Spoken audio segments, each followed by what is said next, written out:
주의 위엄 이곳에 가득해. 할렐루야.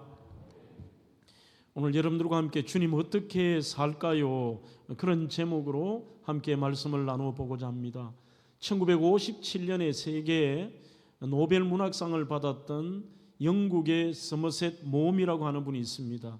이분은 달과 육펜스, 인간의 굴레에서 영광의 사람 등 내는 것마다 전부가 베스트셀러가 되고, 그가 1965년에 91세가 되었을 때는 인간으로서는 갈망하는 모든 것을 다 가졌다라고 생각할 만큼의 삶의 풍요로움을 누렸습니다.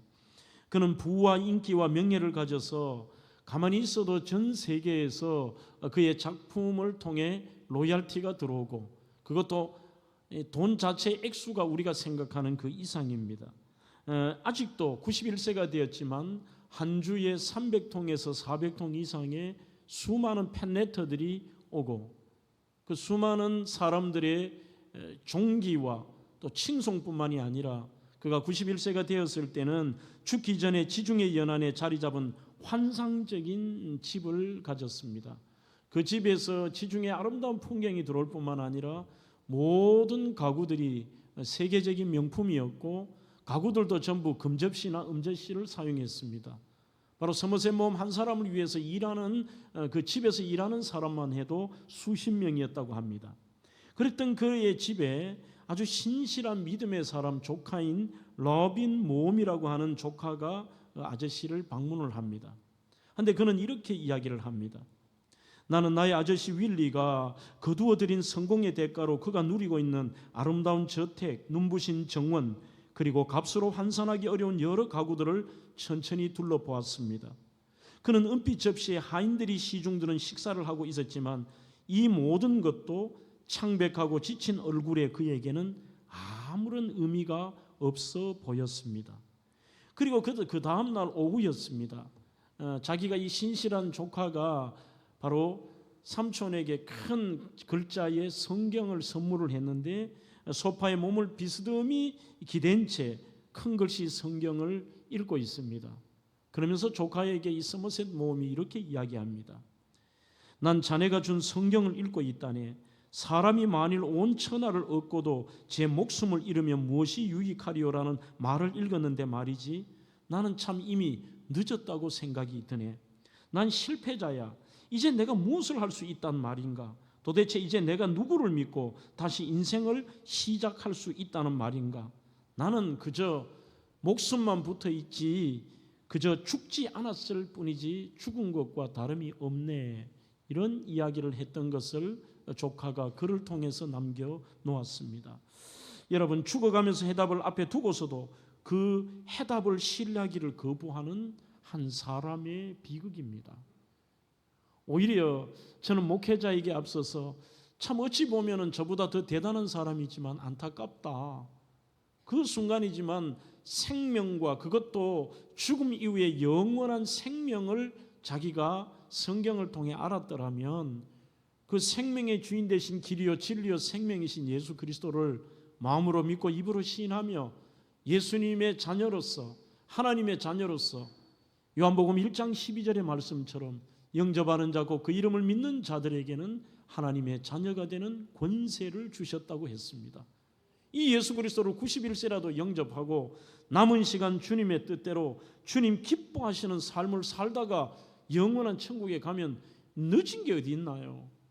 그런 측면에 생각하면 오히려 자신의 영적 교만과 판단이 더 이분을 비극으로 인도했지 않을까, 그런 생각을 해봅니다. 인간의 일생이라는 글에도 보면 살아있는 모든 인간이란 실은 미래의 해골에 지나지 않습니다. 좀 듣기 싫은 소리입니다만 불과 몇십 년 후에 해골이 되지 않을 인간은 없습니다. 아무리 기금속으로 치장하고 아무리 정말 최고의 것을 누린다고 할지라도 긴 안목에서 본다면 그 또한 해골 치장에 불과할 것입니다.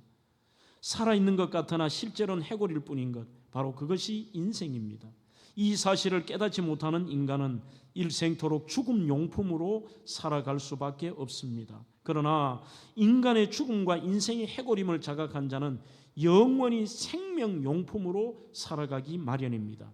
이러한 사람은 해골 이유를 책임져 주실 하나님께 자기의 생을 송두리째 맡기고 그리고 남은 인생은 그분의 뜻대로 살 것입니다. 이렇게 쓰고 있습니다. 사랑하는 성도 여러분, 인생의 참된 의미를 알고 하나님께 인생을 송두리째 맡긴 사람, 이 사람들의 특징은 그가 가진 믿음으로 표현될 수 있습니다만 삶에도 늘 이 질문을 던지며 살 것입니다. 바로 인생의 주인 되신 하나님 앞에 주님, 제 인생을 어떻게 살까요? 오늘 본문은 바로 이 질문을 향하여서 가장 명쾌한 답을 준 그러한 본문이라고 생각합니다. 본문은 바로 위대한 왕 다윗이 그의 아들 솔로몬에게 했던 사적인 형태의 유언입니다. 그러면 1절에 다윗이 죽을 날이 임박했다고 되어 있는데 이것이 연도로 보면 BC 970년입니다. 970년, 정말 숨이 곧 넘어가기 직전에 모든 힘을 모아서 이게 공적으로 사람들 앞에서 솔로몬을 향하여 이렇게 한 말이 아니고 사적으로 아버지로서 그 아들을 향하여 애틋한 마음을 가지고 유언을 한 것이죠.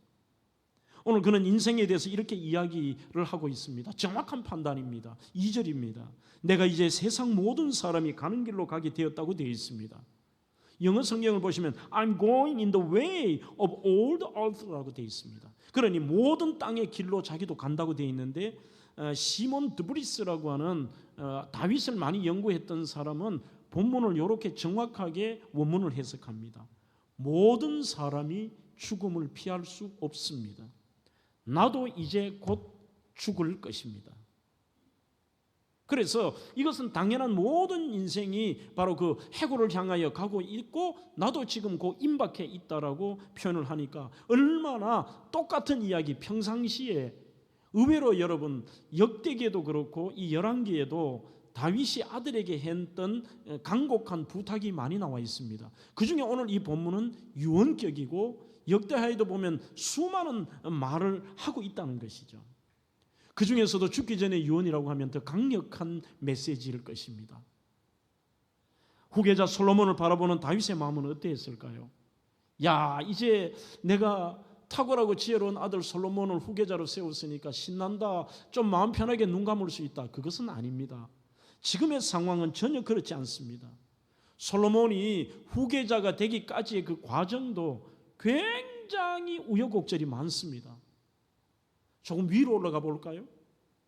원래 왕위 계승 후보감, 왕으로서의 탁월한 자질이 있었던 아들은 바로 그 아들 중에 압살롬이라는 아들입니다.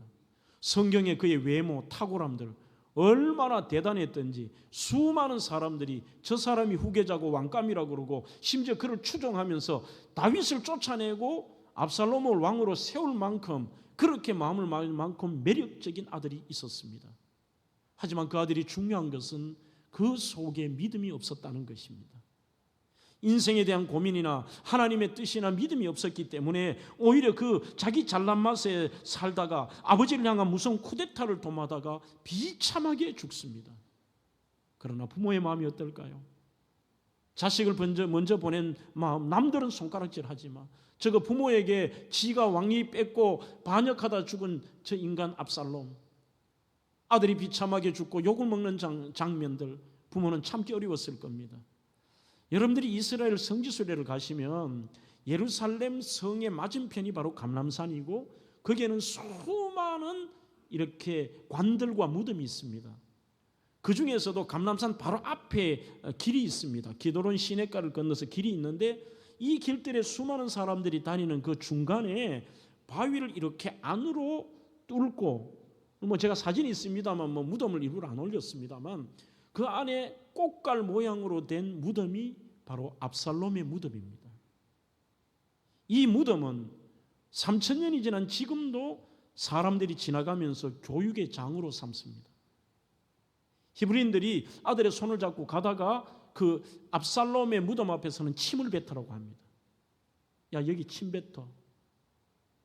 아버지를 반역하고 배신하고 비참하게 죽은 이런 인간이 되어서는 안 돼라고 침을 뱉게 하는 그것이 바로 압살롬의 무덤입니다. 가장 탁월했던 아들이 이렇게 비참하게 끝이 났습니다. 또한 그 다음의 순서가 암논이라는 나름대로 탁월한 왕자가 있었지만 그 암논조차도 이 압살롬의 손에 죽었습니다. 충성스러운 신하 요 장군이었던 우리야를 이제 그를 작전을 짜서 전쟁터의 전방에 보내고 그의 아내 바세바를 차지하여서 아이를 낳습니다. 하지만 그렇게 사랑했던 여인의 아들 첫 아들은 그의 죄로 인하여 죽습니다. 다음에 태어난 아들이 솔로몬입니다. 아마 그 기간 속에는 우리는 시편에도 볼 수 있듯이 하나님 앞에 철저하게 이 다윗이 자신의 삶을 회개하고 하나님께서 그를 용서해 주십니다. 그리고 태어난 아들이 바로 솔로몬입니다. 얼마나 애틋했겠습니까? 그리고 정말 애지중지 이 아이를 기르고 하루하루의 건강과 삶에 대해서 하나님의 은혜 감사했는데 태어날 때부터 이 아이의 이름을 하나님이 지어주셨습니다. 이름이 여디디아라는 이름을 주셨습니다. 여호와 하나님께서 그를 사랑했다는 뜻입니다. 그래서 하나님이 다윗아 걱정하지 마라, 내가 이 솔로몬 사랑한다, 걱정하지 말라는 표시이기도 하겠죠. 하지만 아무튼 문제는 뭐냐, 자신은 죽어버리면 이제 끝이 나고 이 아들이 화려하게 왕위를 계승할 것이 아니라 여전히 수많은 형제들이 도사리고 눈에 불을 켜고 살고 있습니다. 겐제와 불안입니다. 아도니아 이복형 반역을 시도했다가 무산되었습니다. 그리고 절대적인 카리스마가 있었던 아버지가 죽고 나니까 배경도 없습니다. 저 어린아이 솔로몬이 나라를 어떻게 이끌어갈까? 형들에게 저거 죽지는 않을까? 내가 죽은 다음에 저 아이가 어떻게 할까? 그래서 실제적인 가장 아버지로서 간절한 유언을 남긴 겁니다. 뒤에 보면은 아주 실제적인 얘기도 나옵니다. 자기를 괴롭혔던 요압이나 그렇게 자기의 정말 비참하게 욕을 했던 시므이나 이런 사람들을 어떻게 대화하라 그러고, 바르실레 같은 사람은 참 내가 어려울 때 고마웠다, 너 그 사람 후대하거라, 이런 구체적인 얘기도 있지만 1절에서 4절은 큰 하나의 유언으로서 솔로몬에게 내린 인생 지침인 것입니다. 솔로몬아, 이렇게 살거라, 이렇게 살거라. 그래야 너가 오늘 이 땅에서 승리하고 그리고 네가 이 땅에서 삶을 영위할 수 있다는 것입니다. 어찌 보면 마지막 기운을 모아 담긴 이 유언은 인생의 원칙이며 어떻게 살아야 할지, 거기에뿐만 아니라 열왕기 상하 400년에 걸친 스토리의 전체 이야기를 이해하는 데 대단히 중요한 거예요. 그래서 수많은 그 다음에 솔로몬의 후손들이 실패하고 전부 악한 왕이 되었던 이유가 뭐냐? 솔로몬의 이 인생 지침을 지키지 않았기 때문입니다. 오늘 저는 여러분들과 함께 솔로몬의 이 사적 받았던 유언을 한번 생각해 보고자 합니다. 그러면 우리의 인생도 좀 달라지겠죠. 첫 번째는 솔로몬아, 너는 힘써 대장부가 되라고 당부하고 유언하고 있습니다. 2절 말씀입니다. 영어 성경에 보면 Be strong and show yourself a man이라고 되어 있습니다. 우리 한글 성경은 조금 다르죠. 그러니 먼저 강하라는 거예요. 강하고 담대해라. 그리고 네가 너 자신이 남자라는 것을 사람들에게 보여주라는 거예요. 이게 도대체 무슨 말일까요? 유언치고는 야, 큰 소리치고 살아라, 터프가이처럼 살아라, 용맹하게 살아라, 그런 말은 아닐 것입니다.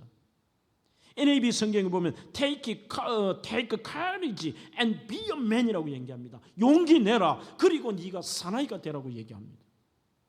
이것을 오해하는 남자분들이 있을지도 몰라요. 무슨 터프가이가 되듯이.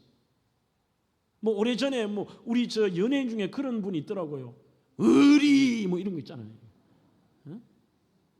여름에도 막 이런 가죽 잠바 입고, 그죠? 선글라스 탁 찌고 뭘 해도 의리.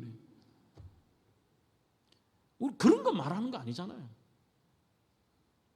도대체 무엇이 이게 남자가 되는, 한글 성경의 번역을 아주 멋지게 했습니다만 대장부가 되라. 여자는 그럼 어떻게 하라는 얘기예요? 여자도 그럼 전부 다 그래야 될까요? 이런 터프가이 의미는 아니에요. 남자가 되라는 말이. 제가 이번에 이 설교를 준비하면서 가장 좀 자료를 힘들게 찾았던 것이 이 부분입니다. 많이 없어요, 해석이. 그리고 나름대로 묵상을 하면서 이 남자가 되라, 대장부가 되라는 말이 뭘까? 큰 소리 치며 살아라. 절대 그건 아닐 테고. 롤린슨이라고 하는 분의 책에 보니까 바로 이 부분을 아주 명쾌하게 정리를 해놓은 게 있었습니다. 첫째, 너가 힘써 대장부가 되라는 말은 어떤 형편 처지에든지 주눅 들지 말라는 말입니다. 그러면 사람의 기질을 말하는 게 아닙니다. 어떻게 상황과 환경 처지 속에서 힘들고 어렵고 상상할 수 없는 장애물이 있는데 주눅 들지 않습니까? 그래서 오늘 저는 이미 설교의 전제를, 중요한 주제를 정해놓고 그 주제에 따라서 전체를 끌고 가려고 합니다. 이게 뭐냐? 하나님에 대한 스토리입니다. 사람의 기질이고 네가 이렇게 살라는 처세술의 이야기가 아닙니다. 결국은 인생의 주인공이 하나님이시고 인생의 주관자가 하나님이시고 그 하나님이 너와 함께 계시기 때문에 너는 어떤 환경과 처지에서도 솔로몬아, 내가 죽은 다음에 배경 없다고 생각하지 마라. 그 어떤 환경이 너에게 맞닥뜨릴지라도 주눅 들지 마라. 주눅 들지 마라.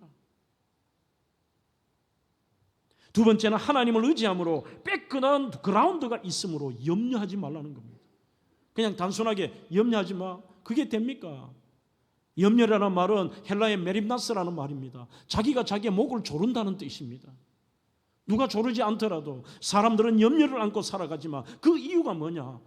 누가 그 염려를 해결해 주실 수 있는 분과 도와줄 사람이 그리고 환경이 아니라는 거예요. 하지만 이 전제도 마찬가지입니다. 능력의 하나님, 그 하나님을 의지함으로 백그라운드가 있잖아. 그래서 염려하지 마라.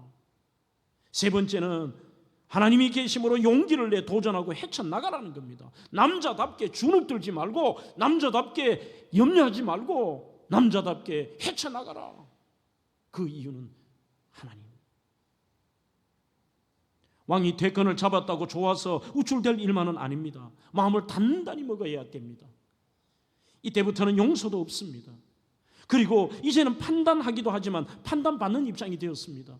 전에는 아버지가 용서할 수도 있고 이해할 수도 있지만 이제는 자기가 최고의 결정권자입니다. 누가 자기를 용서할 수도 없습니다. 하나님 말고는 용서할 자가 없습니다. 이제는 모든 백성들의 판단을 받는 위치에 섰습니다. 그리고 왕들의 이야기라는 책에 보면은 힘써 대장부가 되라는 이 말 속에는 좀 신선한 말이 들어있더라고요. 스피드와 절박감이 그 속에 포함되어 있다. 좀 이해하기 어려우시죠? 솔로몬아, 용기 내라. 그리고 사나이가 되라. 이 말 속에는 스피드라는 말은 시간 여유가 없는 거예요. 이 남자답게라는 표현 자체가 고민하지 않는 거죠. 그리고 반응을 그대로 명쾌하게 빨리 하는 겁니다. 그러나 인생은 대다수가 남자답지 못하다는 것은 이러한 무슨 터프가이가 아니라 어떤 상황에도 늘 고민만 하고 탁상공론하고 밤새도록 염려하고 그러한 것으로 시간을 다 보내버리는 이러한 일을 하지 말라는 거예요. 그 말 속에는 스피드와 절박한 마음으로 인생 그런데 네가 걱정하고 염려하고 그리고 탁상공론한데 이런 데 시간 보내지 마. 하나님을 신뢰함으로 용기를 가져가지고 그냥 주눅 들지 말고 나가버려. 이렇게 이야기하고 있는 것입니다. 오늘 본문에 대한 좋은 대가가 여기에 우리는 바로 그 대가가 무엇이냐? 하나님이 하심을 목도하게 되고 인생의 놀라운 내가 할 수 없는 일들이 이루어진다는 것을 그가 체험하는 거죠.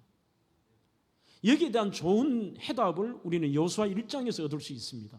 여호수아 1장의 6절과 7절과 9절에 보면 본문에 여기에 나와 있는 우리는 한글 성경은 너는 힘써 대장부가 되라고 되어 있는데 영어 성경이나 원문은 희한하게도 똑같습니다. 마음을 강하게 하라는 겁니다. Be strong. 용기 내라. Take courage.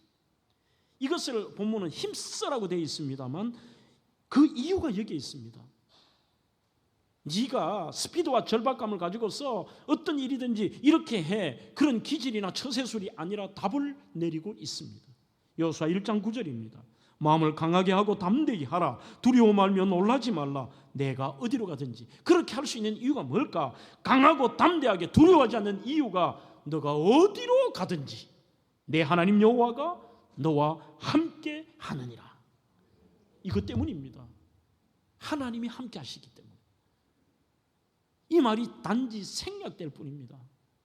솔로몬아, 하나님이 함께 하심으로 용기 내라. 그리고 남자답게 살아라. 주눅들지 말거라. 하나님이 함께 하신다. 하버드 대학교가 1938년 알리버 교수라는 분이 종단 연구라는 것을 합니다. 사람에 대한, 우리는 그 사람의 인생의 평가를 금방 보고 내릴 수는 없잖아요. 오래 수십 년을 지켜봐야 결과물이 나올 것 아닙니까? 그래서 이 알리버 교수가 어떤 연구를 했느냐 하면, 행복한 인생을 살기 위한 필요 조건이 뭘까? 사람이 행복한 인생을 살기 위해 필요한 게 뭐가 있지?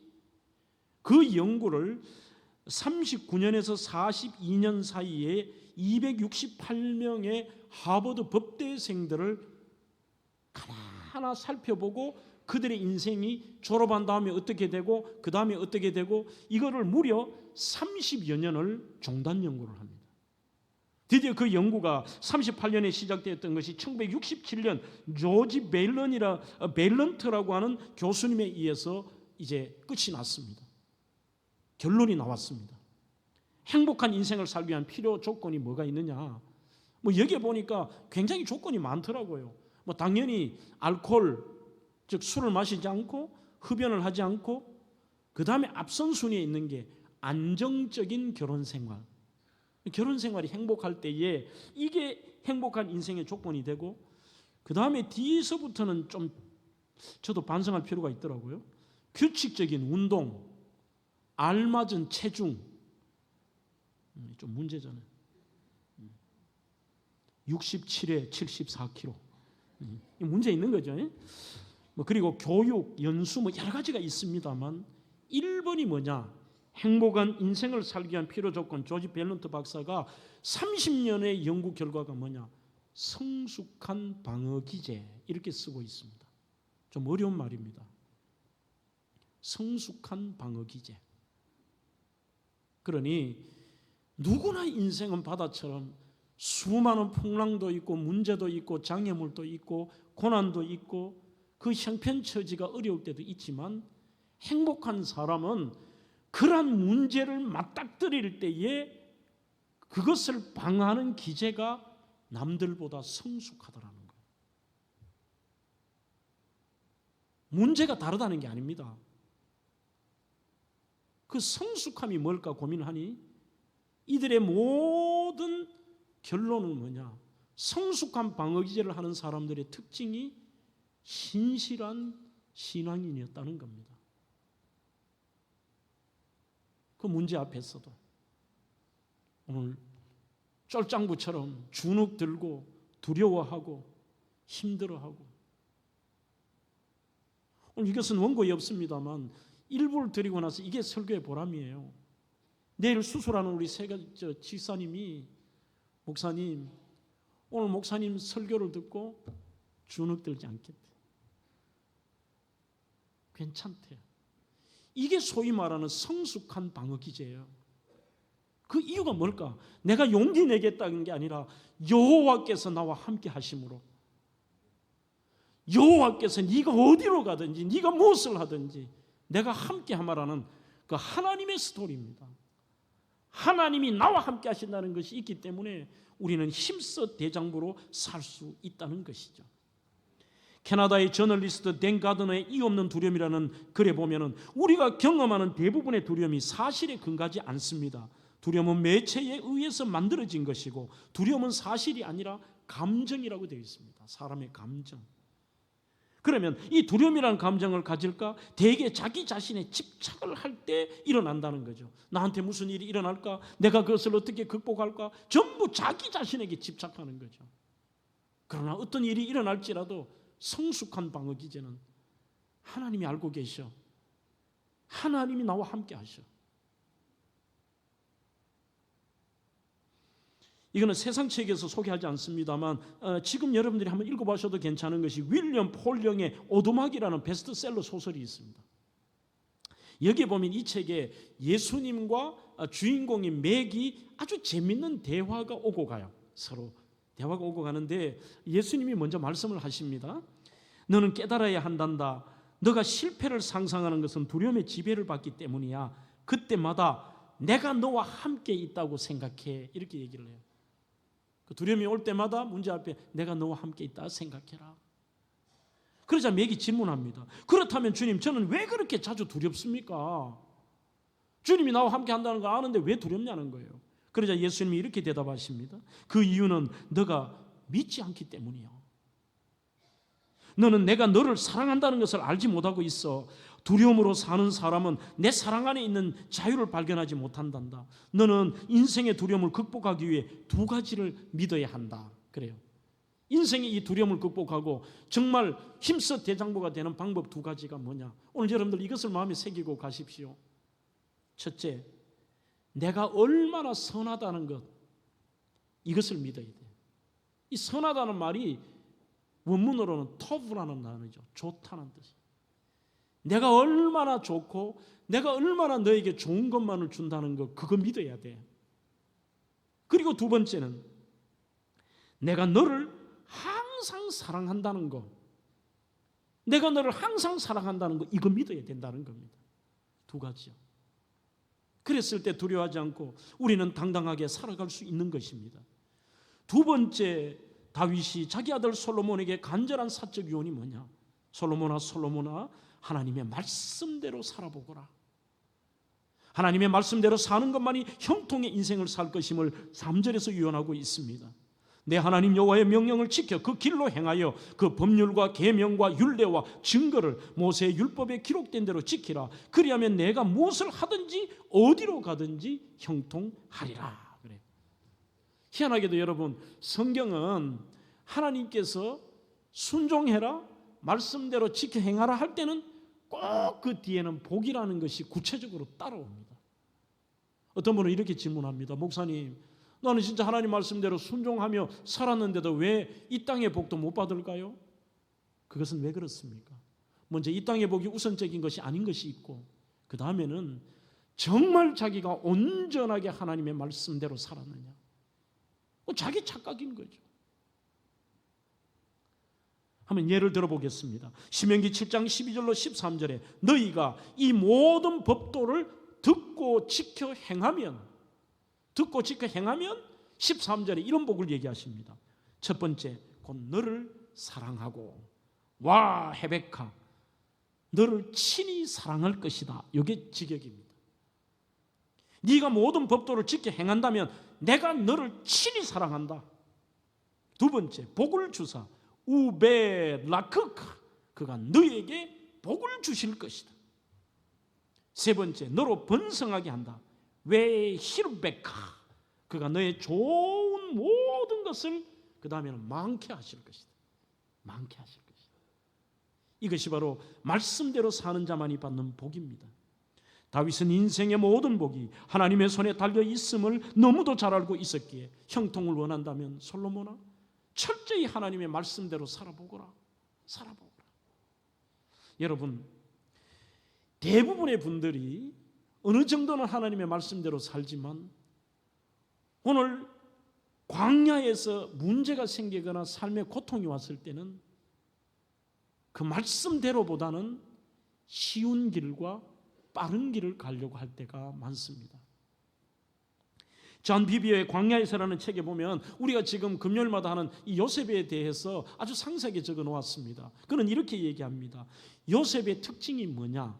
말씀대로 살았는데 빠르고 쉬운 길로 가려는 유혹을 뿌리쳤다. 이렇게 되어 있습니다. 그래서 우리가 말씀대로 산다는 특징이 뭘까요? 그것은 바로 뭔가 편법을 쓰든지 어떻게 하든지 빠르고 쉬운 길로 가서 내가 성공하겠다라고 하는 그 유혹을 뿌리쳐라는 것입니다.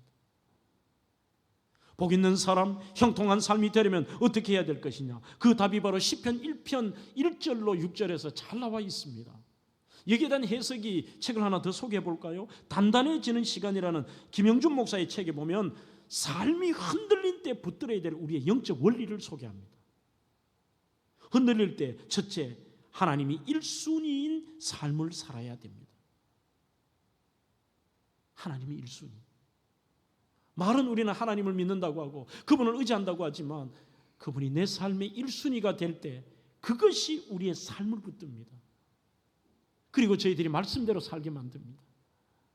하나님이 어떻게 생각하실까? 두 번은 말씀을 기준으로 삶을 사는데 시편 1편 2절에 오직 여호와의 율법을 어떻게 즐거워하여 그의 율법을 주야로 묵상하는 것. 늘 생각하는 거죠. 어떻게 하면 말씀대로 살까? 우리가 빠른 길과 쉬운 길을 가려고 하는 게 아니라 어떻게 내가 말씀대로 살아보지? 여러분, 여기에서 제가 좀 해석을 드리려고 합니다. 우리는 묵상이라고 하니까 첫째는 그 두 가지가 다 안 돼요. 하나는 즐거워하는 게 아니라 우리는 믿음 생활을 하는 것을 짐으로 생각할 때가 많습니다. 말씀대로 산다는 것이 이게 나한테 힘든 어떤 무게감으로 다가올 때가 많습니다. 그러나 주님은 말씀합니다. 수고하고 무거운 짐진 자들아 다 내게로 오라. 이 짐을 벗겨주시며 우리가 그분의 뜻을 자꾸 묵상하고 고민하면 그 자체 그렇게 사는 게 첫째는 즐거워요. 여러분들의 삶의 기쁨과 즐거움, 믿음 생활하는 것과 말씀대로 사는 게 즐겁지 않다면 여러분들은 지금 문제인 것입니다. 즐거운데 그 율법을 주야로 묵상한다는 게 이런 게 아닙니다. 아, 이런 거구나. 어떻게 할까가 아니에요. 간절함입니다. 그리고 집중하는 겁니다. 좋은 예가 바로 유대인들의 통곡의 벽에서의 기도의 모습입니다. 가보신 분은 보셨을 거예요. 그들이 이 통곡의 벽 앞에서 이렇게 가만히 묵상하면서 이렇게 해야 되겠구나, 이런 것이구나, 그렇게 하지 않습니다. 한 손에 말씀을 들고 한 손은 그 모든 예루살렘 성전이 다 무너지고 서쪽 벽 하나만 남아있잖아요. 그 벽을 붙들고 자신의 삶에 대해서 묵상하는데 이거를 막 간절히 하는데 오늘 여러분들 저 화면에 좀 희한한 게 있잖아요. 제가 직접 한번 가지고 나와봤어요.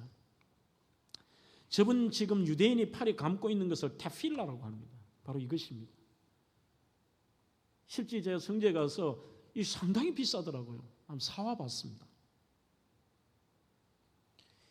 이 테필라라고 하는 것은 유대인 남자들이 하나님 앞에 기도할 때에 그리고 자신의 삶을 돌아볼 때 이것을 착용을 하죠. 지금 내 뒷모습이어서 앞을 볼 수가 없습니다만 저분의 이마에 이것이 이렇게 착용이 돼 있어요. 이렇게 걸어서 목에 보이시죠? 거는데 이것을 열 수가 있습니다. 이렇게 안에 열면은 안에 박스가 있어요. 그 박스 안에 보면은 바로 신명기 6장 4절로 9절 말씀이 기록이 되어 있습니다. 우리는 쉐마라고 하는데 들으라 이스라엘아, 너희는 마음을 다하고 성품을 다하고 힘을 다하여 주 너희 하나님을 사랑하라. 그리고 너는 앉아서나 서서나 집안에서나 밖에서나. 그리고 그 말씀이 이게 아닌데도 그들은 이대로 한다고 너의 이마에 이것을 메고 팔에 동이라 그래요. 그래서 이 가죽을 어떻게 하느냐 하면 머리에 차고 연결이 되어 있죠. 이 말씀을 그대로 연결이 된다라고 뒤로 해서 이것을 팔에 이렇게 감아요. 손으로 해서 이렇게 감죠.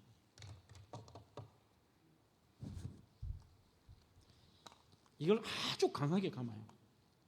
감은 다음에 연결이 된다는 거죠. 머리에 있는 이 말씀이 내 삶의 손 행위로 나와서 그 말씀을 간절히 지킨다고 그들이 손을 가슴에 이렇게 성경을 나중에 가슴에 얹어요. 그리고 내가 이 말씀대로 하나님을 의식하고 그 앞에서 살 수 있도록 해달라고 기도를 합니다. 우리가 생각하는 단순한 그냥 지나가고 한번 생각하고 고민하는 수준이 아니라 이들은 생명입니다. 이들은 삶입니다. 그래서 이것을 오해하는 잘못된 소위 바리새인들은 어떻게 할까요?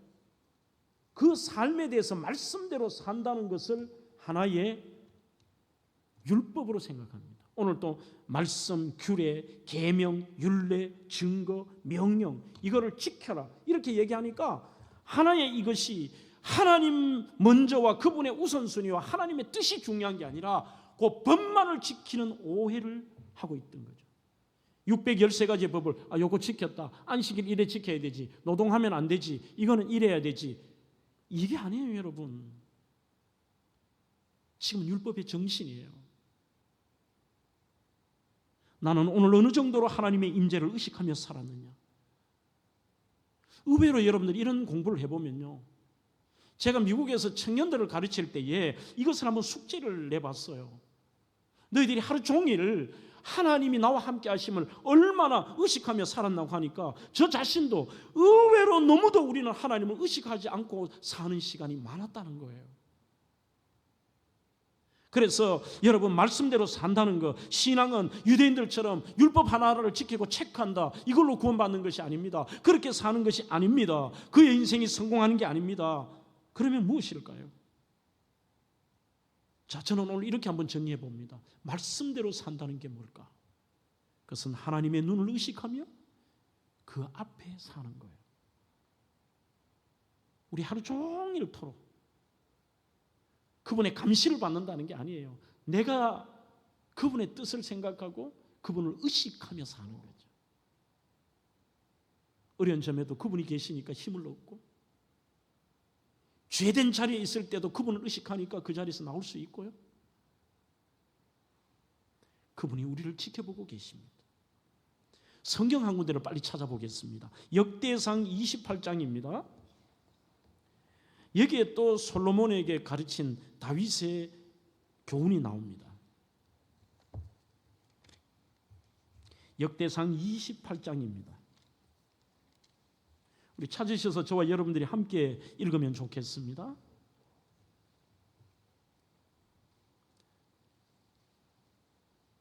역대상 28장 9절입니다. 시작. 내 아들 솔로몬아, 너는 내 아버지의 하나님을 알고 온전한 마음과 기쁜 뜻으로 섬길지어다. 여호와께서는 모든 마음을 감찰하사 모든 의도를 아시나니 내가 만일 그를 찾으면 만날 것이요 만일 내가 그를 버리면 그가 너를 영원히 버리시리라. 아주 강하죠, 솔로몬의 말이. 하나님이 다 지켜보고 계신다는 겁니다. 하나님은 여러분 우리의 마음을 다 아십니다. 우리의 형편처지도 아실 뿐만 아니라 저 사람이 진짜냐 아니냐 그것도 아십니다. 우리가 말씀대로 살려고 하고 하나님을 의식하느냐 아십니다. 이것이 여러분들 부담이 아닙니다. 그것이 뭘까요? 하나님과의 교제고 하나님과의 친밀함입니다. 그래서 우리가 평상시에 하나님과 친밀할 때에 이것이 문제 앞에서 성숙한 방어 기제로 나오고 문제 앞에서 하나님 의지해서 당당하게 남자답게 살 수 있는 겁니다. 이 세 가지의 유언이 따로 떨어진 게 아닙니다. 그래서 다윗은 나의 힘이 되신 여호와여, 내가 주님을 사랑합니다. 목동이었을 때도, 사울에게 쫓길 때도, 왕이었을 때도, 전쟁할 때도, 그리고 그가 시글라스에서 고통당해서 사람들에게 돌맞아 죽을 뻔했을 때도, 언젠가 어떤 경우에도 그가 낙심하지 않고 남자답게 살 수 있었던 이유가 뭘까? 하나님 말씀대로 살 때 그분이 은혜를 베푸시고 그분이 함께 하시기 때문입니다. 그래서 평상시에 여러분 어느 특별한 것이 아니라 평상시에 그분의 말씀대로 살고 그분과 친밀하게 되는 것, 이게 중요합니다. 갈로를 한번 넣어볼까요? 능력은 어디에서 온다?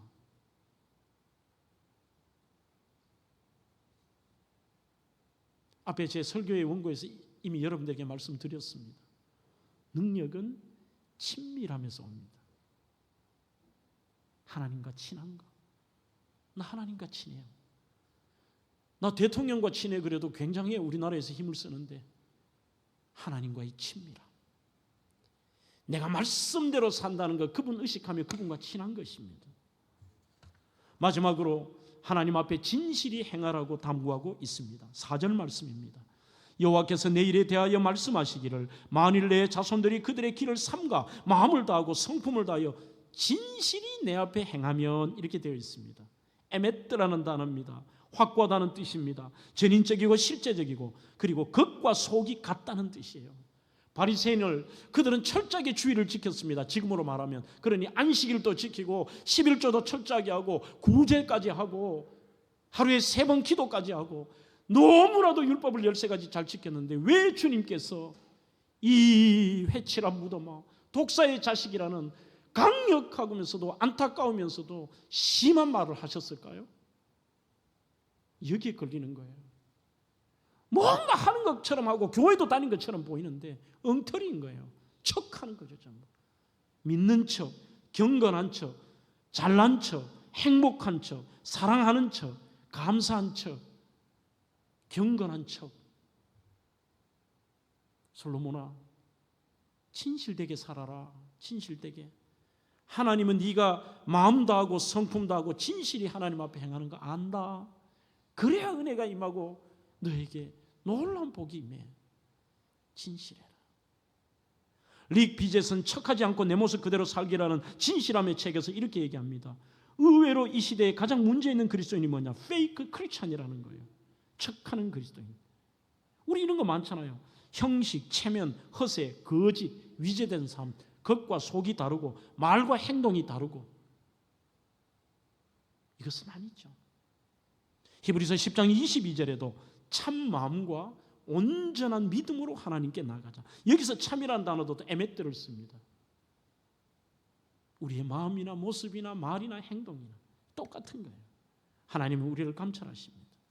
여러분, 다윗은 이렇게 말합니다. 아들아, 아들아, 절대로 형식적으로 척하며 살지 말고 진짜 하나님께 진실되게 살라는 겁니다. 지금 두 발을 딛고 있는 삶의 현장에서부터 참으로 진실된 진실한 크리스천으로만 우리는 살아야 됩니다. 우리 과거에 이런 찬양 불렀잖아요. 오늘 마치고 그거 부르려고요. 주여 진실하게 하소서 오늘 하루하루 순간을. 교회 안에도 얼마나 많은 거짓말이 있습니까? 교회 안의 거짓말, 이 영적 성장을 위해 바로잡아야 될 12가지 오해라는 이런 글에 보니까 인간의 약함과 악함 때문에 교회 안에서도 그리스도인이라고 하면서도 끊임없이 세상에서와 비슷한 거짓말이 있다는 거예요. 자신의 이익을 위해 진실보다 거짓을 택하고 그 거짓을 합리화하는 사람, 언젠간 하나님이 그런 사람은 아세요. 그러면 교회 안의 거짓말은 어떤 거예요?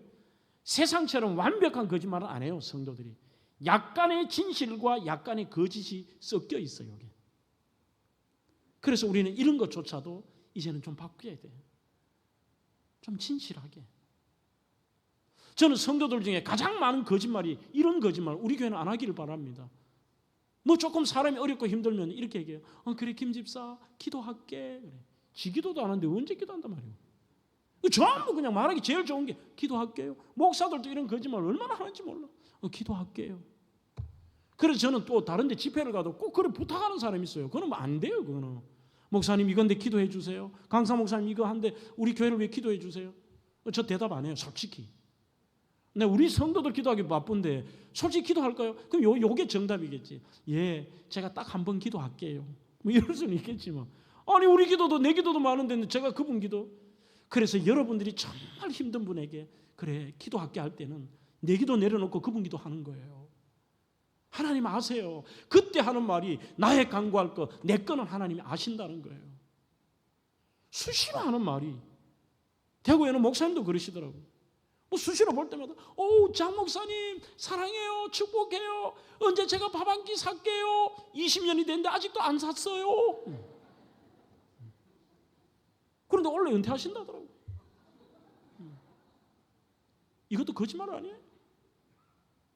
쉽게 말을 너무 잘해요. 우리는 밥 살게요 그러면은 목숨 걸고 밥 사야 돼. 기도할게 하면 목숨 걸고 기도하고, 나 너 좋다 그러면 진짜 좋아하는 거야. 속에는 막 이런 거 갈면서 뭔가 기회 보자 해놓고. 하나님 다 아세요. 책을 하나 소개하고 말씀을 맺겠습니다. 미국의 우즈랜드 펠로십 교회에 캐리 슝 목사님이 쓴 당신이 메시지다라고 하는 책이 있습니다. Be the message. 이분은 93년에 8명으로 시작된 교회가 현재 주일마다 18,000명에서 2만 명의 성도들이 한 자리에 모입니다. 그런데 이분이 왜 교회들마다 능력이 없느냐? 말뿐이라는 거예요. 말뿐이라는 거예요. 그래서 이분은 이 책의 파트 1에서 이렇게 말합니다. 성도는 말이 아니라 삶이다. 그는 3가지 얘기합니다. 말뿐인 신앙에는 신물이 난다. 그럴싸한 말잔치 뒤에 숨지 말라. 삶의 외침이 말보다 훨씬 크다. 그리고 진짜는 삶 속에 증명된다. 사랑하는 성도 여러분, 이것은 정말 BC 970년에 그 간절한 마음으로 사랑하는 불쌍한 아들 솔로몬에게 했던 다윗의 말로 치부하지 마십시오. 성경은 그 시대의 말씀이면서 오늘 이 시대에 우리에게 주신 말씀입니다. 하나님이 우리 함께 하심으로 여러분 어떤 경우에도 담대하십시오. 그리고 말씀대로 살려고 치열하게 몸부림치시면서 그분을 의식하고 늘 남은 인생 진실된 그리스도인의 삶을 삶으로 하나님의 놀라운 은혜와 복과 주님의 인정을 받는 그런 우리 성도 여러분들과 아니 저 자신이 되기를 주의 이름으로 축원합니다.